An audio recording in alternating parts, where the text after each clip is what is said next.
Le damos la más cordial bienvenida a todos nuestros oyentes. Seguimos nuestro viaje por las Sagradas Escrituras en el segundo libro de las Crónicas y hoy pues viajaremos por los capítulos 8, 9 y 10 de este maravilloso libro.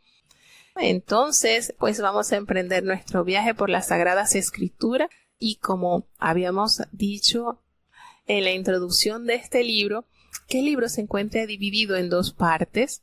En el inicio del reinado del rey Salomón, toda su majestad que se describe hasta el capítulo 9.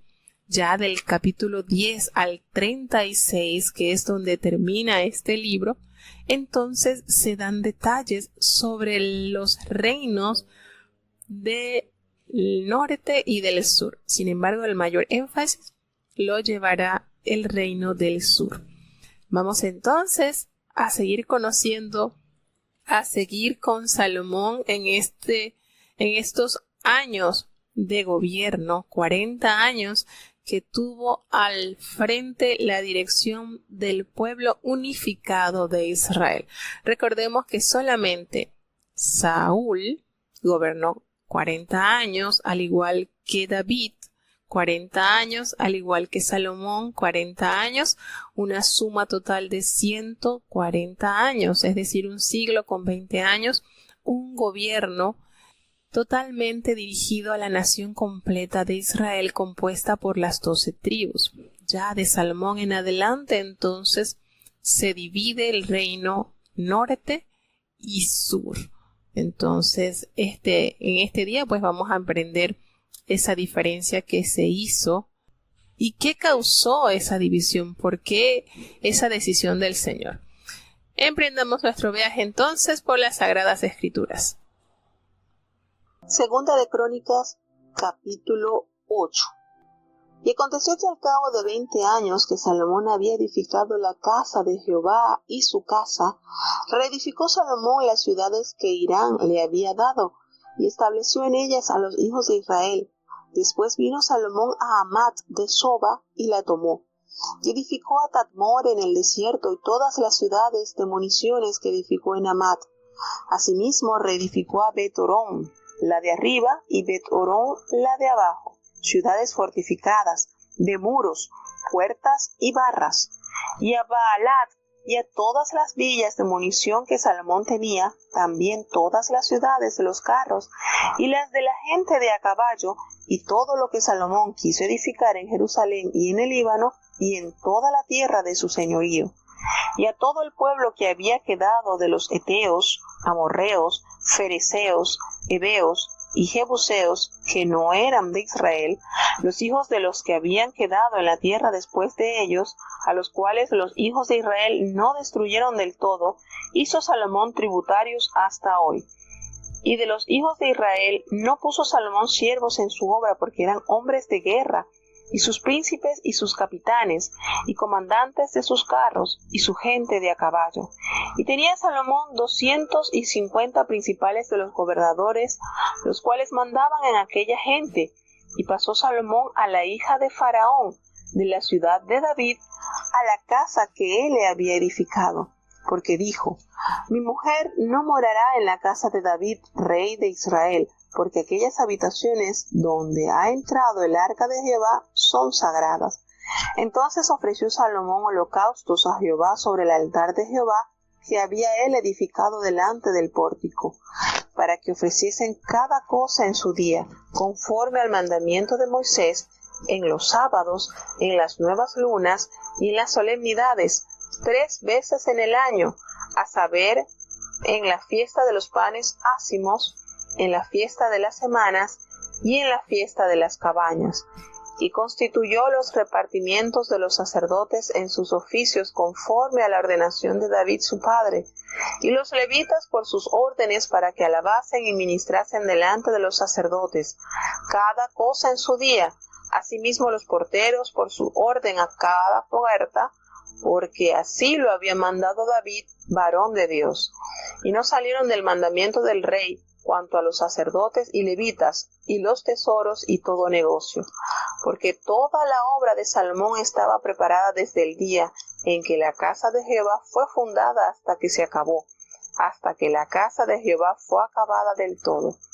Entonces Salomón fue a Ezión-Geber y a Elot, a la costa de la mar en la tierra de Edom, porque Hirán le había enviado navíos por mano de sus siervos y marineros diestros en la mar, los cuales fueron con los siervos de Salomón a Ofir y tomaron de allá 450 talentos de oro y los trajeron al rey Salomón. Bueno, aquí tenemos cómo el Señor sigue impulsando el crecimiento de la obra en manos del rey Salomón, cómo estas grandes construcciones se llevaron a cabo.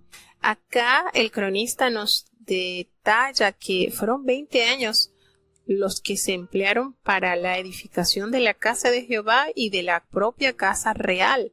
Sin embargo, en Reyes nos dice pues que fueron 7 años. Aquí el cronista lo redondea a la totalidad. Y en Reyes nos dice que fueron 7 años la construcción del templo y 13 años la casa del rey. Y entonces obviamente no hay ninguna discrepancia, puesto que acá se está hablando ya de la suma total que se usó, que se emplearon los años en la construcción de estas obras arquitectónicas de gran relevancia. Y decimos de gran relevancia porque no había un templo que se igualase al templo cuya majestad la tenía, tanto en la parte de afuera como por dentro, toda la estructura, todo lo que allí se contenía y por supuesto el objeto de mayor valor que tenía el templo pues era sin duda alguna el arca de pacto que se había hecho conforme al modelo que el Señor le había mostrado a Moisés para que la realizaran en el desierto. Y esta arca pues se la hicieron prácticamente allí a unos meses de haber salido de Egipto, a las faldas del monte Sinaí. Fue hecha por hombres de Dios cuya sabiduría había sido llenada de Dios por medio de su espíritu. Aquí en esta obra estaba encargado un hombre cuyo padre era sidonio y su mamá era de la tribu de Dan. Y este hombre, pues, capacitado de una manera especial, tuvo la gran responsabilidad y el alto honor de ser el encargado de la dirección de todas estas edificaciones, de cada utensilio, de todo lo que se realizó para ser usado en la casa de Dios y también en la casa del rey. La casa del rey era algo sin comparación, algo tremendo. Nos revela la palabra de Dios que después que ya Salomón había empleado estos años en la construcción de estos edificios, pues él reedificó las ciudades que Hirán le había dado y había establecido en ellas a los hijos de Israel. Y vino entonces Salomón a esta ciudad de Soba y la tomó. Y edificaron allí, pues allí edificó Tadmor en el desierto y todas las ciudades de aprovisionamiento que edificó en Armat. Estas construcciones, es decir, no solamente se quedó estancado una vez que se construyeron estos edificios como fue la casa real y la casa de Dios, sino que siguió haciendo mejoras. Esto siguió extendiéndose. La grandeza de Salomón fue tal que la mano de construcción o la mano trabajadora pues eran extranjeros. Los nacionales estaban encargados del ejército, tenían otros cargos. Tenía aquí el pueblo, pues allí nos habla la palabra de Dios que él tenía ciudades y tenía carros y gente de a caballo y todo lo que Salomón quiso edificar en Jerusalén y en el Líbano, pues, y en toda la tierra de dominio, pues él lo hizo. Todo lo que deseó su corazón hacer, todo lo que deseó en su corazón hacer Salomón, pues lo hizo. Dios le dio la oportunidad de hacerlo y nosotros pues vamos a ver esto más detalladamente en el libro de Eclesiastés, cuando él expresa grandes cosas que le vino a la mano hacer y lo realizó. Tuvo un dominio en cuanto a la parte económica muy amplia y lo mejor pues que la capacidad de la cual Dios lo había dotado le había permitido entonces gobernar de una manera singular. Tenemos acá pues que él tenía a su disposición los heteos, los amorreos y los fereceos y los jebuseos, que ellos por supuesto no pertenecían a los hijos de Israel, y los que habían quedado de ellos pues que no habían destruido, porque recordemos que estas personas que se mencionan acá habían habitado por años estas tierras de Canaán, y de ellos no todo Israel destruyó cuando conquistó a la orden de Josué. Y entonces nos dice que los que quedaron de ellos, Salomón los hizo que pagaran, los hizo que fueran tributarios, es decir, que pagaran como impuestos que le permitieran a ellos tener la capacidad de vivir, pero debían regirse por el gobierno de Salomón, es decir, no eran independientes, ellos tenían allí que darles tributo al rey, y esto por supuesto le daba más poder al reinado de Salomón. Los hijos de Israel no los puso Salomón como siervos en su obra, no, porque estos eran hombres de guerra, nos dice el versículo 9. Estos eran hombres de guerra, sus oficiales y sus capitanes y comandantes de sus carros y su gente de a caballo era gente entonces de Israel. Salomón tenía 250 gobernadores principales, los cuales mandaban sobre aquellas gentes. Tenía un gran gobierno, tenía personal capacitado para asegurarle la eficacia en su gobierno. Y en el versículo 11 nos dice que Salomón, su primera esposa, que nos detalla la Biblia, que fue la hija del rey Faraón, él estaba viviendo con ella en la ciudad de David. Una vez que él edifica su casa, entonces él pasa a su mujer de la casa de David a la casa de él, porque esas habitaciones donde estaba era el arca de Jehová eran sagradas. Entonces, aquí usted puede notar cómo en su capacidad él entendió, pues primero ella era una mujer que no pertenecía al linaje de Israel.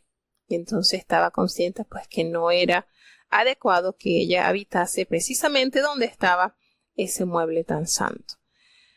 Salomón ofrecía holocaustos a Jehová sobre el altar que él mismo había hecho allí delante del pórtico, y él ofrecía cada día conforme al mandamiento de Moisés y de acuerdo al calendario, conforme a los sábados, conforme a las lunas nuevas, conforme a las fiestas solemnes que Dios había estipulado con su pueblo estando en el desierto, que recordemos que eran 3 veces al año que cada varón debía compadecer al pueblo allí en el lugar que Jehová había escogido para ofrecer sacrificios al Señor. Eran 3 veces al año.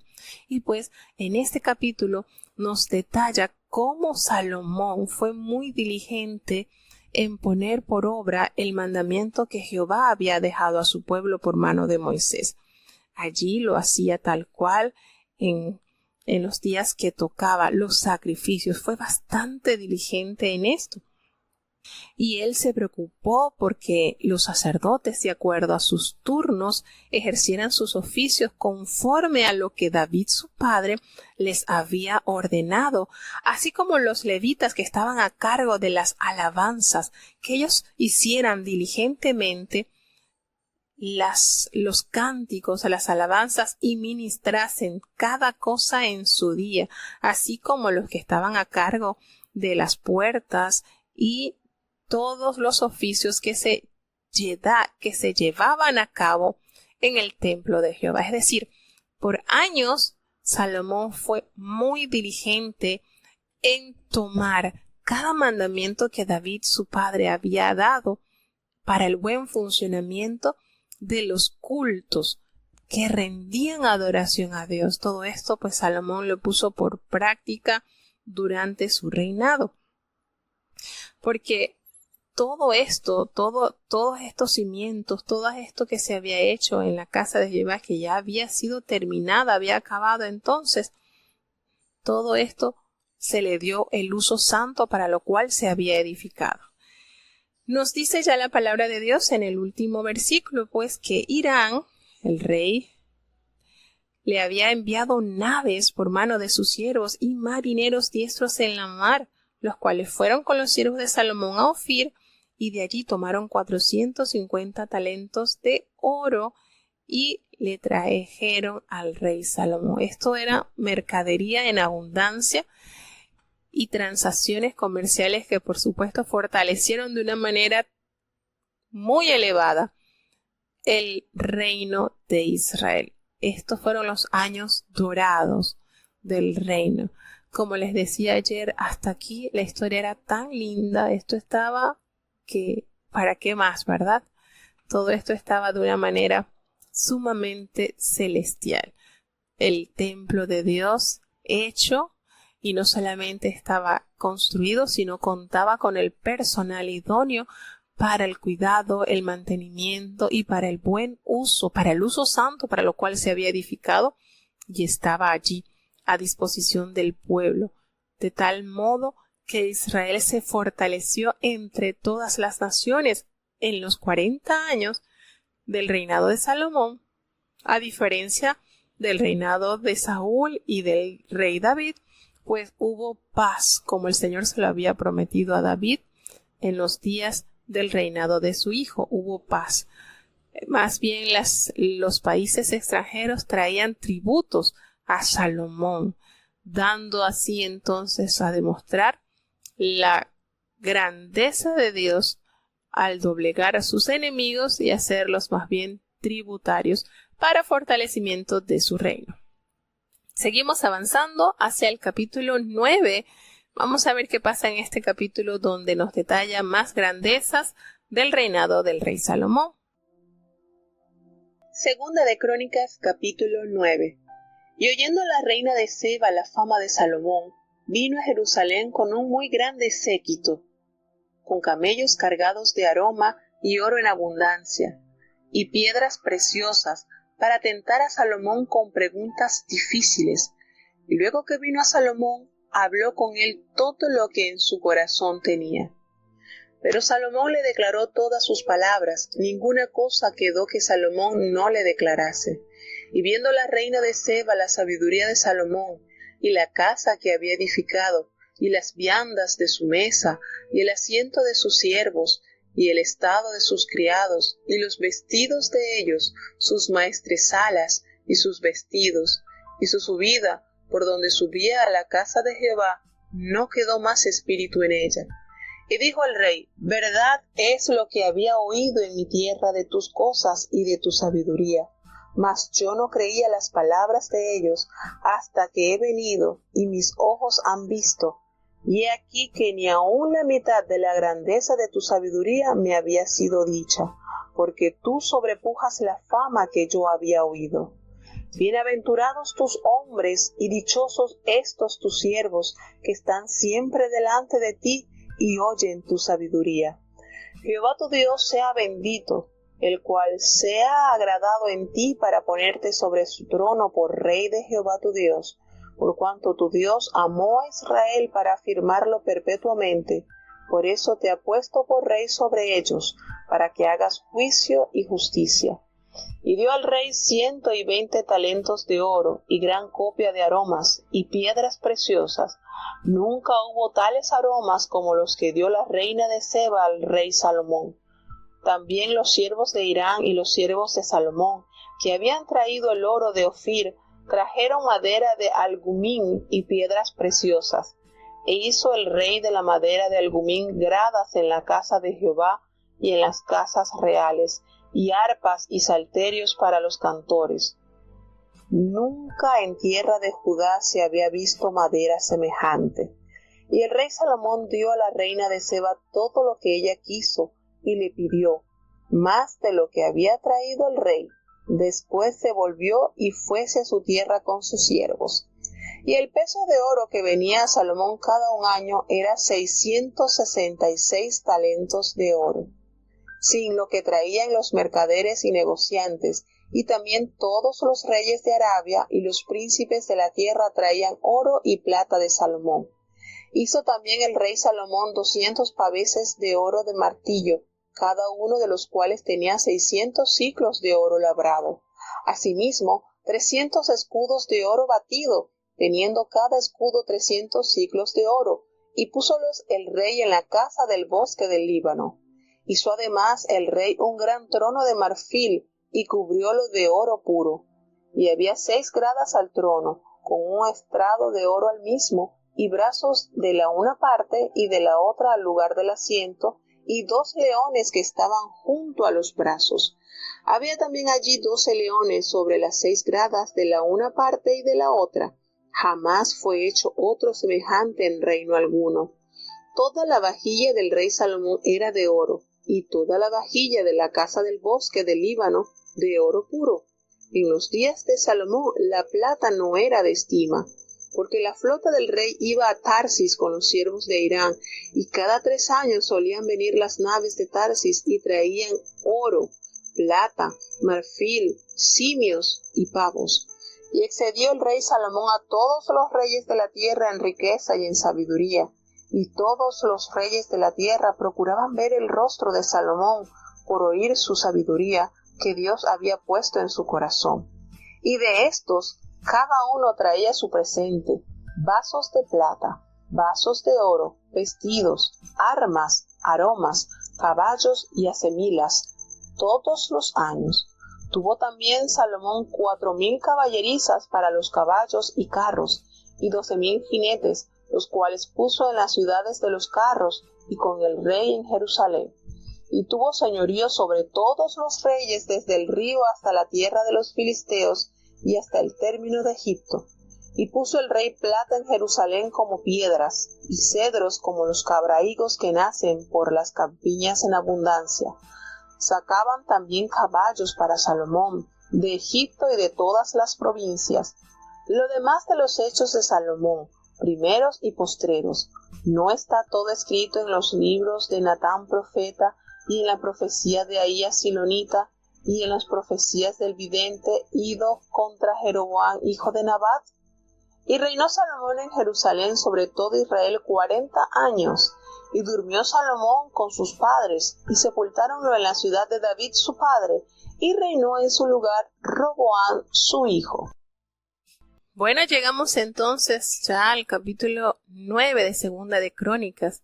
Y de verdad que uno cierra los ojos y se imagina ese trono, se imagina esos leones, se imagina la vajilla del rey Salomón. Y de verdad que, wow, es impresionante, ¿verdad?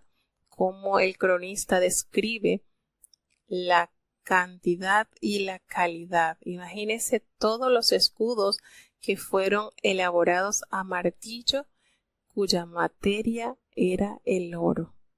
200, 300, 500 escudos. Esto es algo tremendo. ¿Qué experimentarían las personas que iban de lejanas tierras a ver la fama y a contemplar cuánta riqueza estaba centrada en el pueblo de Dios? Imagínese, uno se queda así como que abismado al leer tanto detalle de lo que se experimentó acá el pueblo a través de las bondades y las bendiciones de Dios. ¿Cómo será entonces, yendo un poquito más al futuro, cómo será entonces si esto hizo tanto realce y permitió que muchos de otros países se movilizaran para contemplar estas bellezas que son hechas por los hombres? Imagínense entonces cómo será el tabernáculo del Señor, la ciudad celestial.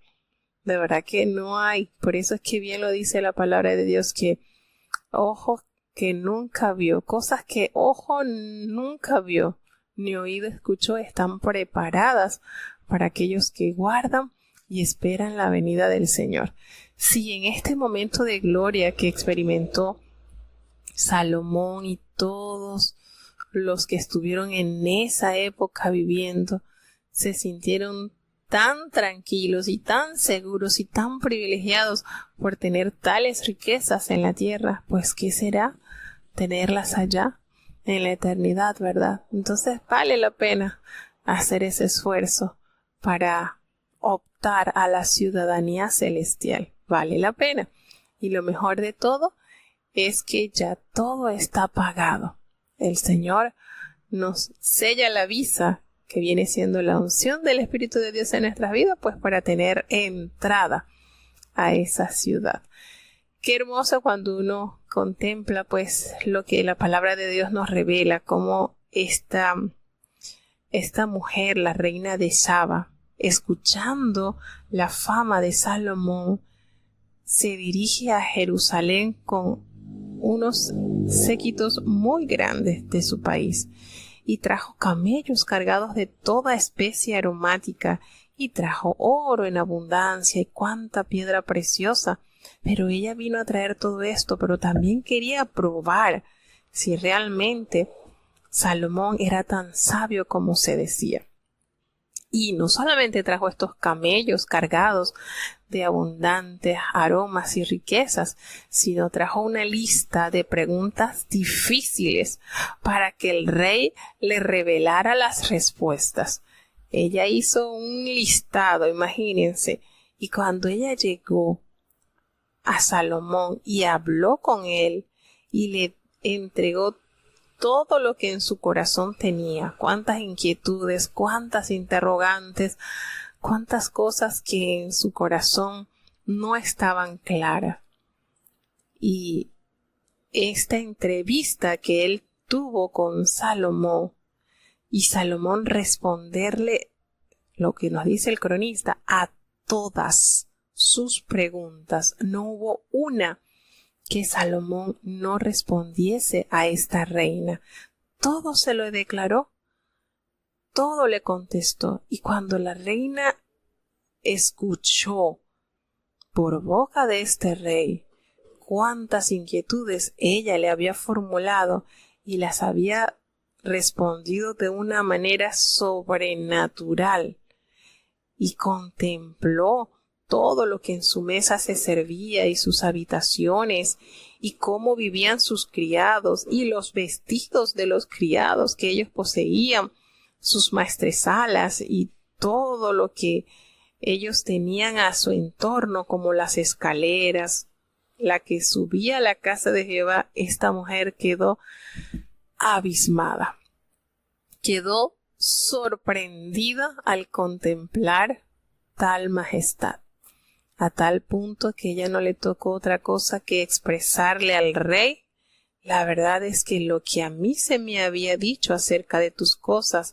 y de tu sabiduría, yo no los creía, hasta que vine aquí y mis ojos han visto, y lo que he visto y lo que he oído no es ni la mitad de lo que a mí se me había dicho. Cuánta grandeza, cuánta sabiduría sale de tu boca.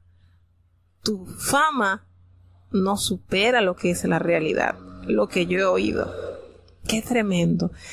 Y esto me hace recordar a Jesucristo, porque Jesucristo en el Evangelio de San Mateo, en el capítulo 12, el versículo 42, y San Lucas 11, el versículos 31, trae a la memoria este acontecimiento. Cuando los fariseos pedían señales para saber si realmente él era el enviado del Señor, él le recordó a esta mujer.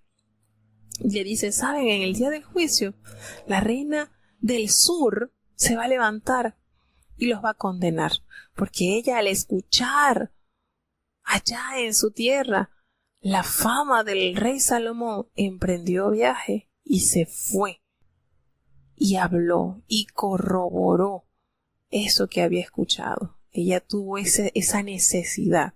Ella pues se va a levantar en el juicio final y los va a condenar a ustedes.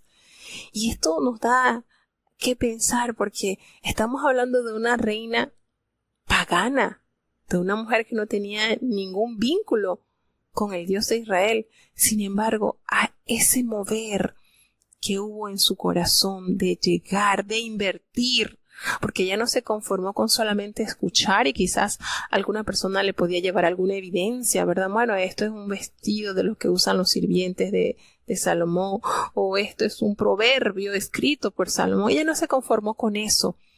La necesidad de corroborar si en realidad había un Dios que dotaba de sabiduría a su rey, pues la movió y la hizo llegar hasta allá no con las manos vacías, con mucha ofrenda y con mucha carga, porque todo lo que ella sentía en su corazón eran cargas que ella tenía y que necesitaba respuestas.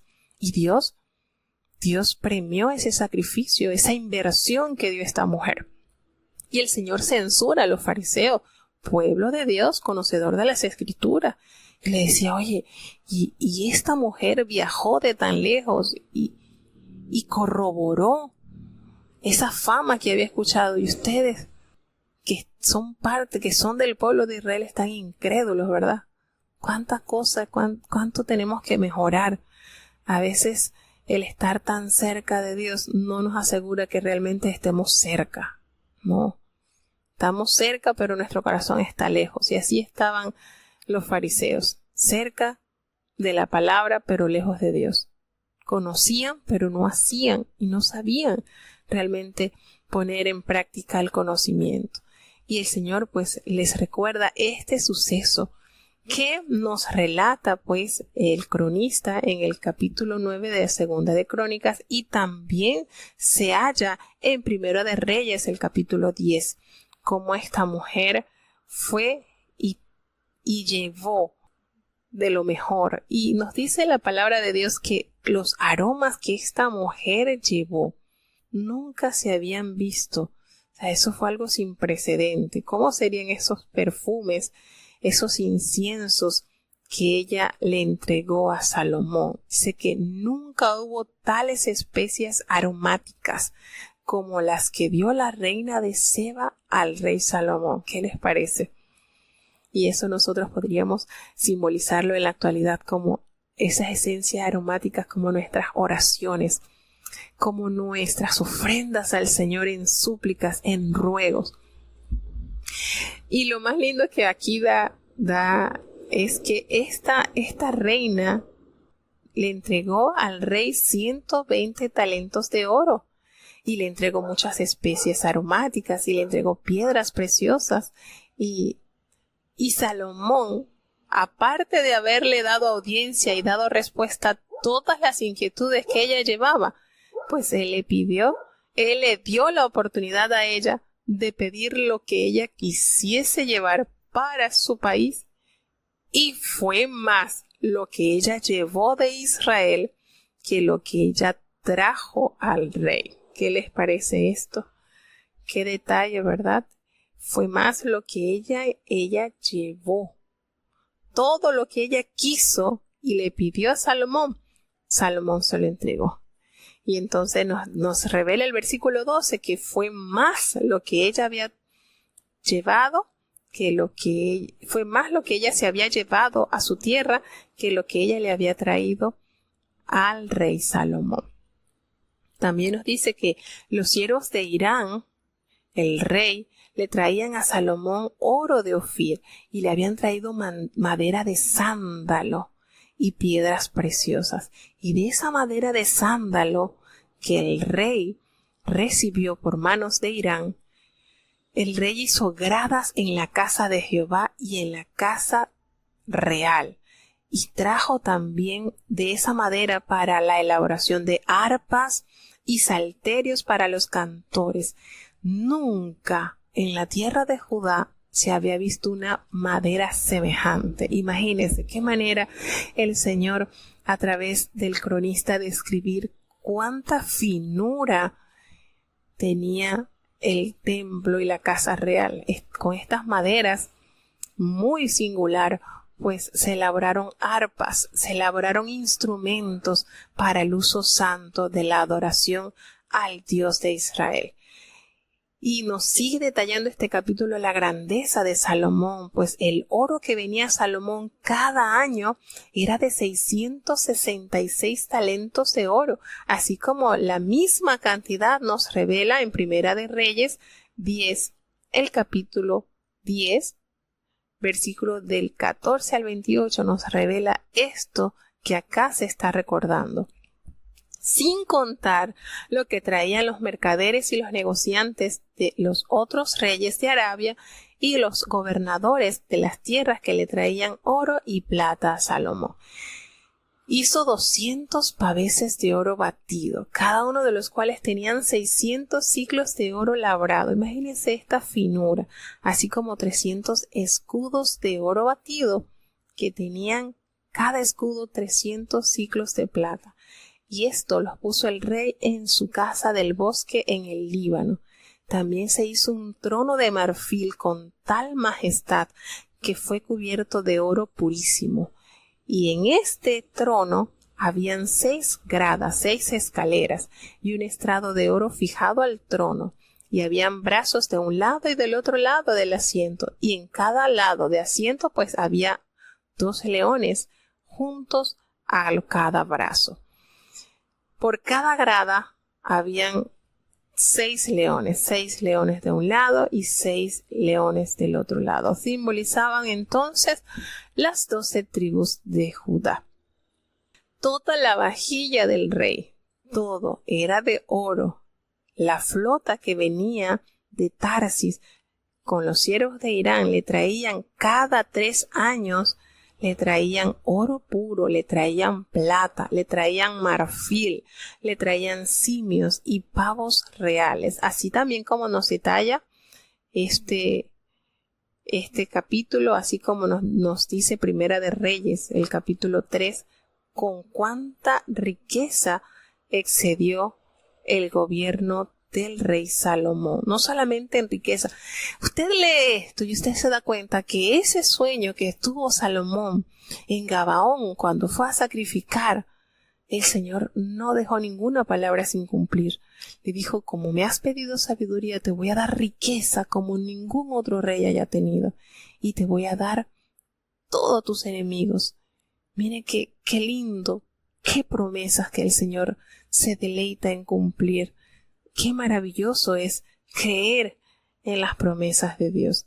Y todos los reyes de la tierra anhelaban ver el rostro de Salomón para oír esa sabiduría con la que Dios lo había llenado. Cada uno de estos reyes traían alhajas preciosas, traían alhajas de oro, de plata, traían vestidos, traían armas, perfumes, caballos, mulos, todos los años.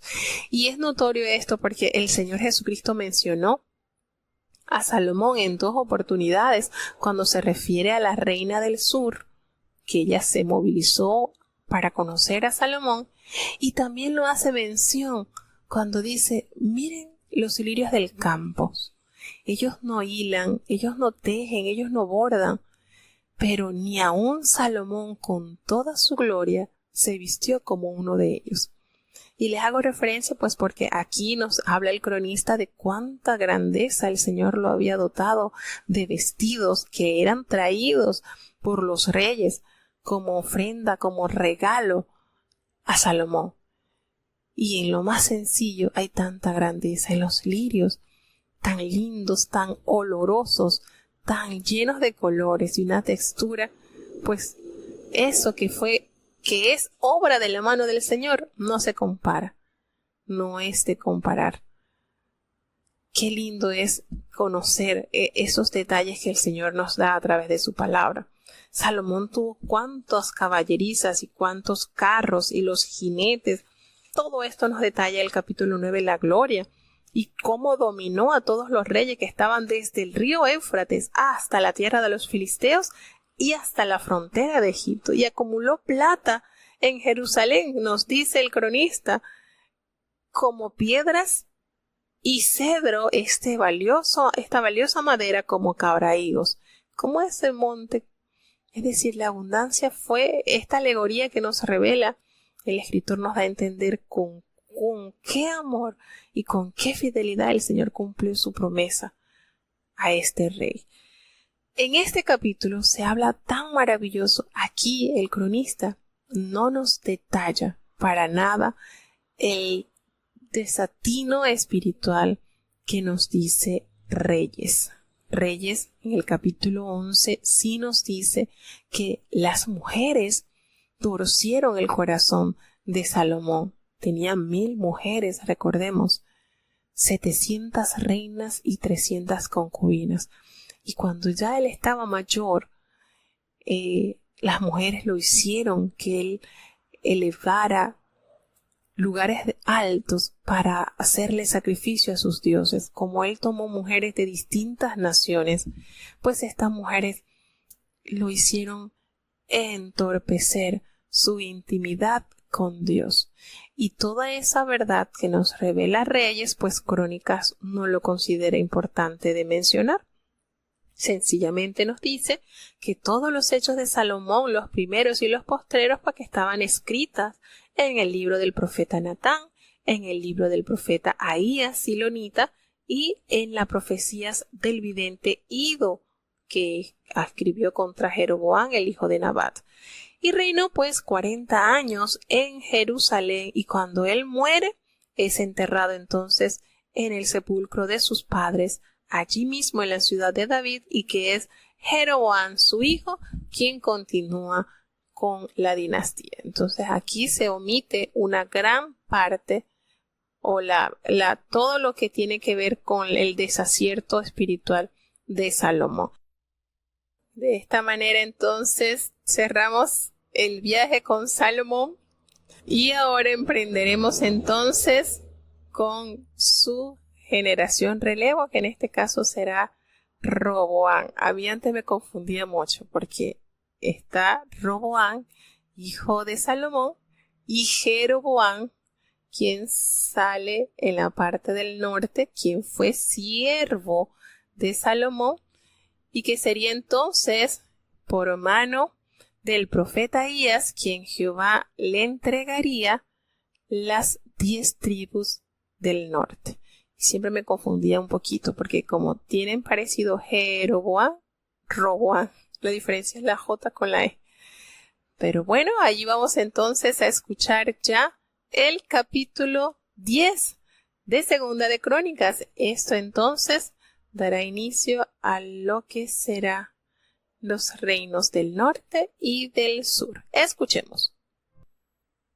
Segunda de Crónicas, capítulo 10.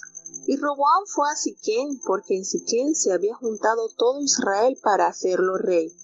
Y como lo oyó Jeroboam, hijo de Nabat, el cual estaba en Egipto, donde había huido a causa del rey Salomón, volvió de Egipto.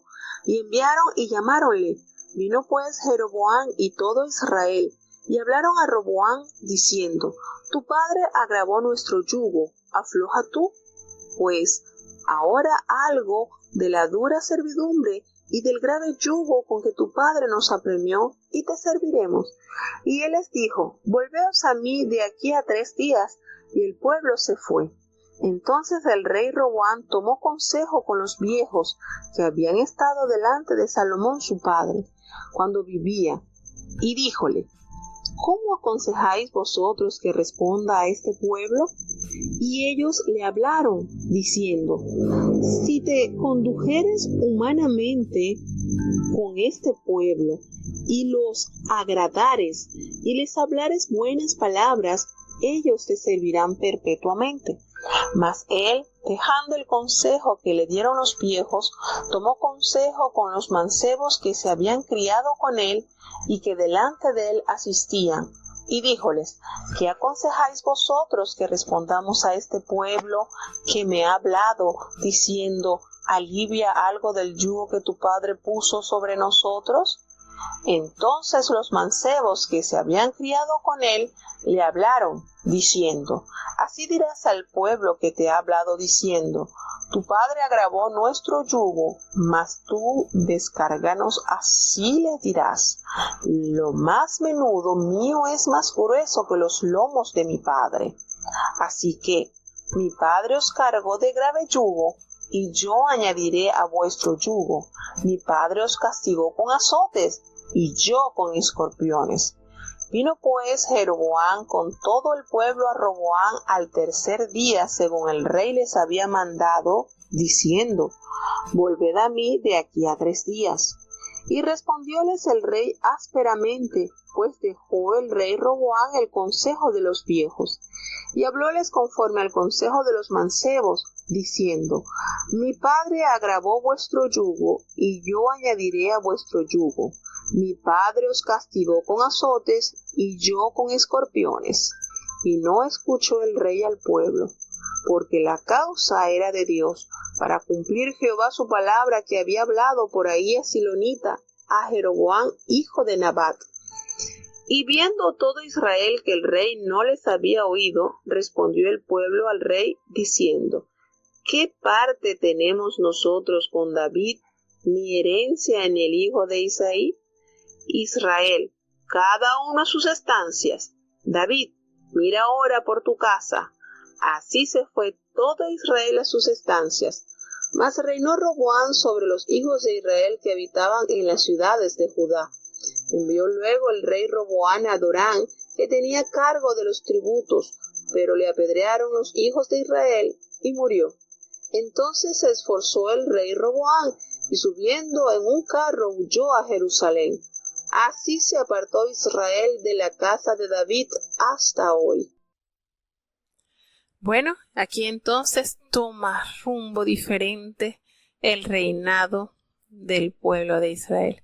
Y precisamente eso es lo bonito de leer la escritura, porque como les había dicho, en el libro de los Reyes hay detalles que acá no se mencionan y viceversa. Hay detalles acá que en el libro de los Reyes no se menciona, y cuando uno los lee, uno va uniendo como el rompecabezas y se va formando entonces la historia de manera más detallada. Aquí nos dice el escritor de las crónicas que una vez que muere Salomón, entonces pasa a la dirección del gobierno su hijo Roboam.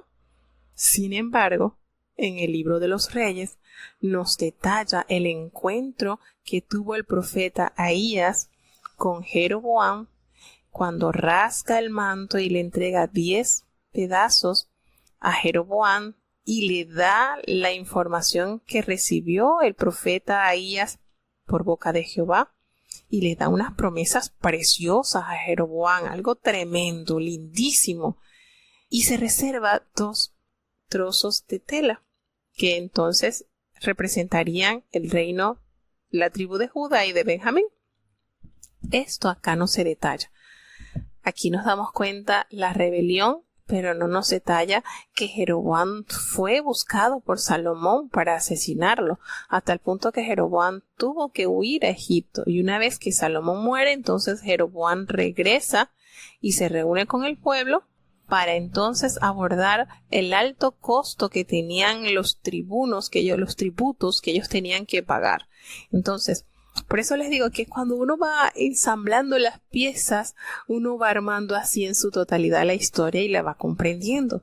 Es bonito, de verdad es bonito, y nos permite corregir, nos permite detallar, nos da confianza en Dios, porque fíjense que lo que nos revela el libro de los Reyes en cuanto a Jeroboam, qué diferente hubiese sido la historia del reinado del norte si Jeroboam abraza esas promesas que Jehová dio por boca del profeta Ahías. Qué diferente hubiese sido la historia del pueblo. Sin embargo, a pesar de que este rey se llenó de temor y cometió terrible pecado al fabricar 2 becerros y colocarlo uno en Betel y el otro en Dan, y convocar a la adoración de esos becerros precisamente en las fechas en que el pueblo debía subir a Jerusalén y adorar, en las 3 fiestas anuales donde todo varón debía estar presente en Jerusalén. Él hizo esto por sentir temor de que todo el reino del norte se devolviese al sur. Pero qué bonito es cuando nosotros estamos confiados en la promesa del Señor, ¿verdad? Y de verdad que uno queda sorprendido, porque precisamente en eso el Señor envía a aquel profeta cuando este rey se desvía del plan del Señor y le da el antídoto a ese pecado que él había despertado en el reino del norte. Y cuando el profeta entonces va y le dice, mira, ¿sabes que de la casa de David nacerá un rey y se llamará Josías, y este rey va a destruir todos estos altares que tú has erigido? Y todo eso se cumple, hermano. A los 300 años de esa profecía se cumple. Y entonces todas estas cosas que uno va leyendo y que va ensamblando, a uno le va despertando una confianza en Dios, en que Él es el dueño de los tiempos. A nosotros nos toca, mire, nuestro trabajo es creer y confiar en Dios. Nosotros debemos hacer nuestra parte. Si Jeroboam hubiese hecho su parte, la que le demandó el profeta Ahías, qué diferente hubiese sido la historia de su vida y la de sus descendientes, que solamente hubo uno de los hijos de Jeroboam que fue enterrado dignamente, uno solito, porque en ese Dios vio algo bueno. Y esto también nos llena de esperanza, porque Dios es perfecto, Dios es lindo, Dios es piadoso, Dios es justo. Entonces, aquí nos damos cuenta en este relato cómo se vuelve a esta revuelta contra Roboam como parte del castigo, porque esto que vemos acá es la consecuencia del castigo de Salomón por haberse apartado del camino de Dios. Hay muchas personas que hay cierto conflicto o cierta discrepancia. Muchos aseveran que Salomón no tiene salvación, otros que sí, otros que él muere en pecado, otros, y de verdad que hablar del tema de la salvación es tan profundo que yo creo que ningún hombre tiene la capacidad de tocar fondo en cuanto al tema de la salvación. Primero, porque es un regalo de Dios y Él se la da según su justicia y su sabiduría. Y segundo, pues, a nosotros nos toca, como a lo mejor a nosotros nos dirá el Señor, como le dijeron a Pedro cuando veía a Juan allí cerquita de Jesucristo, y Pedro le dijo, Señor, y entonces, y Jesucristo le dice, mira, ¿a ti qué importa eso? Tú sé fiel y punto. O sea, nosotros a veces como que, miren que yo realmente, la grandeza de Dios y los misterios de Dios son inescrutables. El libro de Deuteronomio 29, versículo 29 dice que lo revelado es para los hombres y lo secreto pues es de Dios. Y entonces nosotros tenemos que aceptar lo que el Señor nos revela a través de su palabra, y lo que no, pues tenemos que respetar. En este capítulo nos damos cuenta cómo esta revuelta venía de parte de Dios, que Roboam no escuchara el consejo sabio de los ancianos, venía de parte de Dios, porque ya la sentencia se había dado. Salomón no cumplió con el pacto que el Señor le había dado. Jehová cumplió a cabalidad, tanto en darle bendición como en darle la corrección. Y eso es importante saberlo y recordarlo. Jehová cumplió. Y Jehová no permitió que el reino se dividiera en el reinado de Salomón por amor a David su padre. Pero una vez que Salomón muere, entonces entra en vigencia lo que el Señor había manifestado al profeta Ahías. Entonces entra Jeroboam como el líder de la parte del norte, y va a quedar este remanente de la parte del sur como cumplimiento que Jehová le dio a David su padre.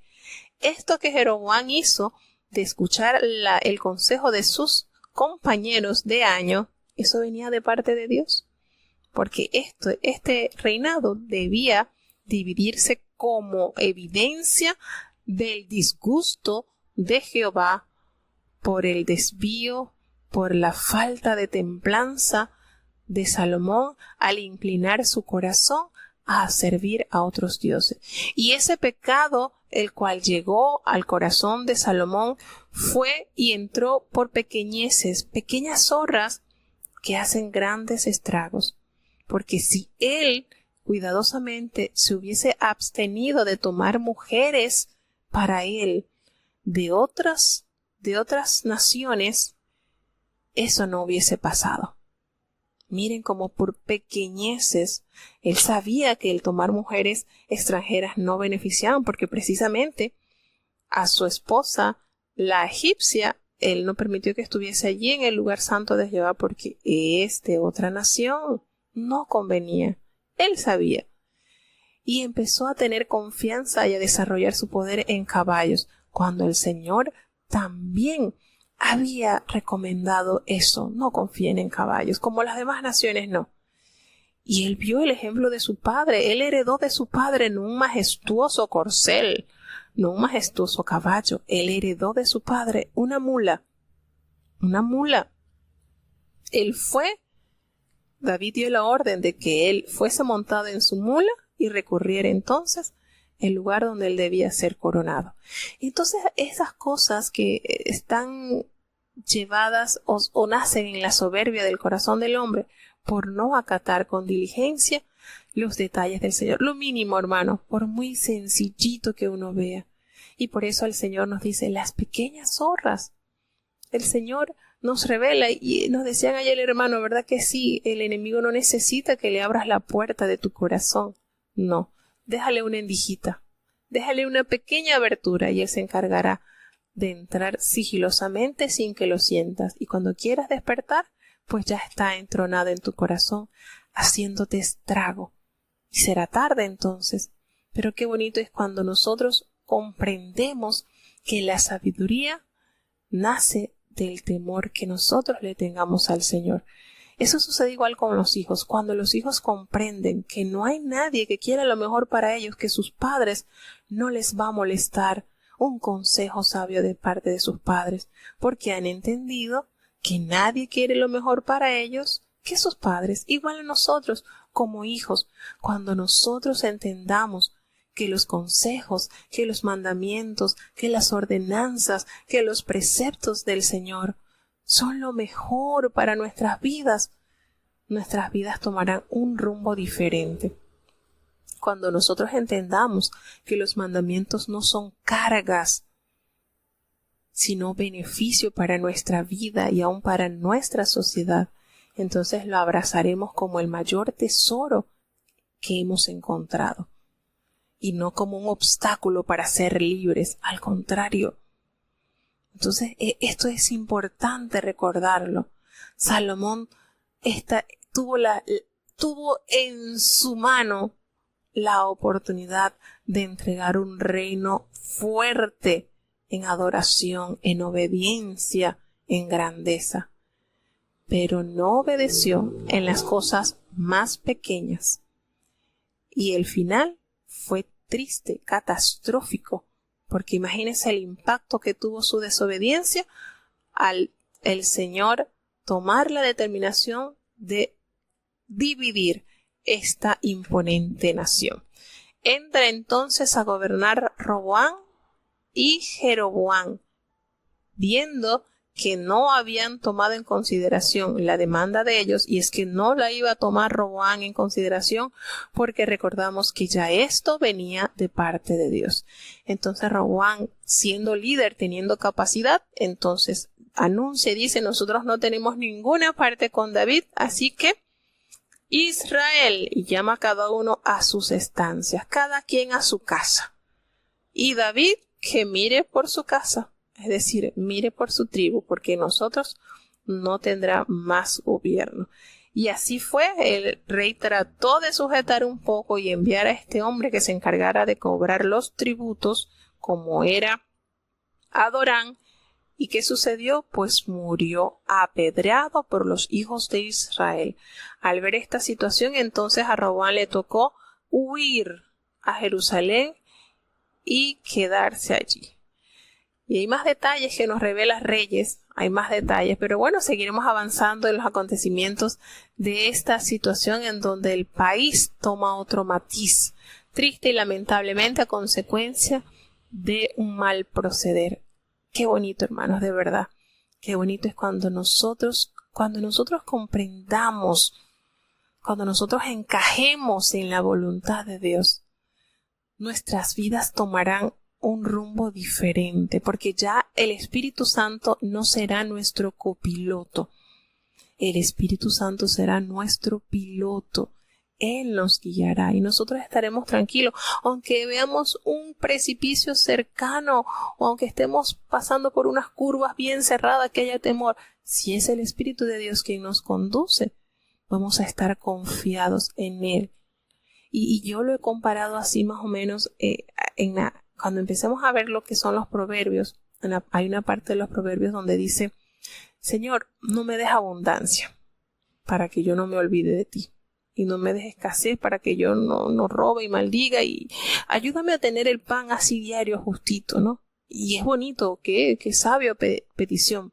Pero cuando usted se sincroniza tanto con la voluntad de Dios, usted pasa a un nivel como pasó el apóstol Pablo. El apóstol Pablo dijo: sé estar en abundancia, sé tener hambre,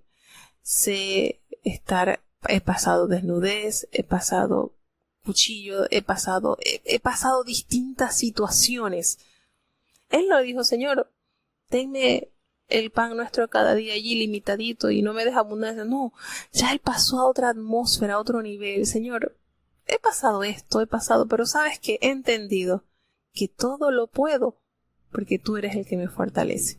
Y cierra con eso. Yo le entiendo todo esto que tú me has permitido alcanzar, o abstenerme, o tener en abundancia, o no tenerlo, lo puedo superar cuando eres tú el que me fortalece. Entonces, cuando nosotros nos sincronizamos con la palabra de Dios, con la voluntad de Dios, nuestro panorama cambia. Y es eso, es afirmarnos totalmente. Y hay algo que el enemigo le huye, y es a un hombre y a una mujer temerosa de la palabra de Dios. Le huye porque no le halla por dónde entrarle. No le halla por dónde entrarle. Entonces eso, el temer a Dios, el sujetarnos a su voluntad, el confiar en Él, es maravilloso. Cuando en Hebreo nos dice, mire, hay muchos que llegaron hasta cierto punto.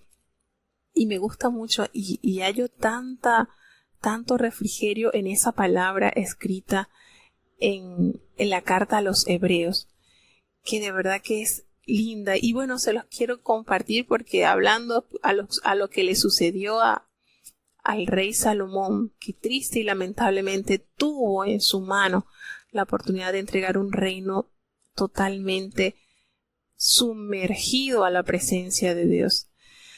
Hay una parte que dice, que me gusta mucho, que está en el capítulo 10 de la carta a los Hebreos, que dice: el justo vivirá por la fe. Si se retirare, no agradará a mi alma. Eso lo dice, eso lo dice el libro de Hebreos, la carta a los Hebreos, el capítulo 10, versículo 38. Y cierra el capítulo con el versículo 39 diciendo: pero nosotros no somos los que retroceden para perdición, no. Somos los que tenemos fe para perseverancia, para preservación del alma. Entonces, esto que el apóstol escribió en esta carta, a nosotros nos debe de llenar de mucha constancia y mucha fidelidad. Nosotros no somos los que retrocedemos. Salomón retrocedió, Salomón dio un paso que no debió haber dado. Cuando nosotros obedecemos a Dios, entonces las cosas toman un rumbo diferente. Ahora el justo por fe vivirá por fe, pero si se retirare, pues no agradará a mi alma. Pero nosotros no somos tales que nos retiremos para perdición, no, sino fieles para ganancia del alma. Qué lindo, me encanta ese escrito, me encanta, y nosotros, seamos nosotros los fieles a sujetarnos a Dios, entendiendo que su palabra es alimento a nuestra alma, y nadie, vamos a entenderlo bien, nadie tiene mayor amor por nosotros que nuestro amado Dios. Nadie, por muchas ofertas baratas que se nos venga a presentar el enemigo, porque el enemigo es mentiroso. El enemigo es mentiroso. Por muchas ofertas baratas, no.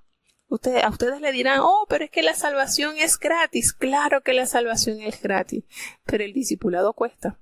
Y si somos discípulos del Señor, tenemos que invertir en eso. Al Señor le dijeron los discípulos, Señor, Pedro le dijo, Señor, mira, nosotros hemos dejado casa, dejamos nuestro barquito, dejamos todo por ti, por seguirte. Ahí está invirtiendo Pedro en su discipulado. ¿Y qué vamos a recibir? Y el Señor le dijo, bueno, los que hayan hecho esto, pues van a recibir 100 veces tanto acá. Y en el siglo venidero, pues la vida eterna. Así que, entonces, estas cosas, ¿verdad? Que uno va leyendo y que va analizando, uno diciendo, oye, ¿cuánto nos falta aprender de Dios? Señor, ayúdame. Yo quiero llegar. Yo no quiero ser de esos que retroceden para perdición. No. Yo quiero ser aquellos de los fieles para ganancia del alma. Así que bueno, Dios nos ayude y nos permita conocerle cada día más, amarle en todo momento, cuando hay y cuando no hay, cuando estamos bien y cuando no estamos tan bien, cuando hay salud y cuando hay enfermedad. Amarle, sencillamente amarle.